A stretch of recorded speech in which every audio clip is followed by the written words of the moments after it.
जागतिक स्तरावर खाऱ्या पाण्याचे सरोवर म्हणून ओळख असलेल्या लोणार इथल्या सरोवरात चक्क मासे आढळल्यानं खळबळ उडाली आहे। यामुळे सरोवरातील जैवविविधता धोक्यात आली आहे।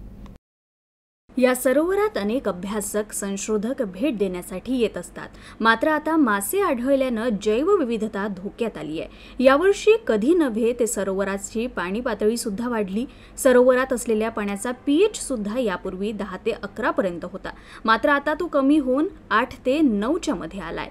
शिवाय टीडीएस सुद्धा कमी झालाय। परिणामी हे पाणी गोड झालं आहे आणि यात मासे आले आहेत। यापूर्वी कधीही यात सूक्ष्मजीव सुद्धा आढळलं नाही। त्यामुळे आता पाण्याचे खारे गुणधर्म बदलून गोड होतो की काय असा प्रश्न निर्माण होतोय।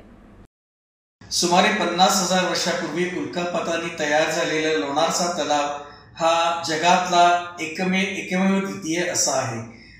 त्याची जी प्रसिद्धी आहे ती उल्कापाताने तयार झालेल्या तलावाबरोबरच त्याच्यातलं क्षारयुक्त पाणी आणि त्याची अल्कलाइन पीएच ह्याच्यामुळे तो जगभरात युनिक समजला जातो। पण गेल्या काही दिवसांपासून ह्या पाण्यामध्ये तिलापिया ह्या जातीचे मासे सापडलेले आहेत। हे मासे तसे जरी रोबस्ट असले तरीही ते 9.5 पीएचच्या वर ते जगू शकत नाहीत। ह्याचा अर्थ असा की ह्या पाण्याची पीएच गेल्या काही दिवसात 9.5च्या खाली आलेली आहे। आता ही पीएच 9.5च्या खाली का आलेली आहे, त्याच्या मागची कारणं काय आहेत, हे मासे त्या पाण्यात कसे आले, ते कुठल्या जलस्रोतातनं आले का कोणी मुद्दामून सोडले, हा सगळा वेगळा अभ्यासाचा भाग झाला।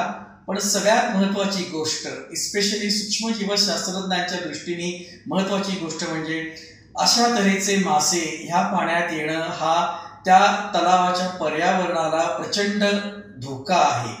कारण एक तर हे मासे ज्यांना अतिशय इन्व्हेजिव्ह असं आपण म्हणतो तसे इन्व्हेजिव्ह आहेत आणि ते तिथली त्या तलावातली दुसरी सगळी जीवसृष्टी नष्ट करून टाकतात आणि वाढतात।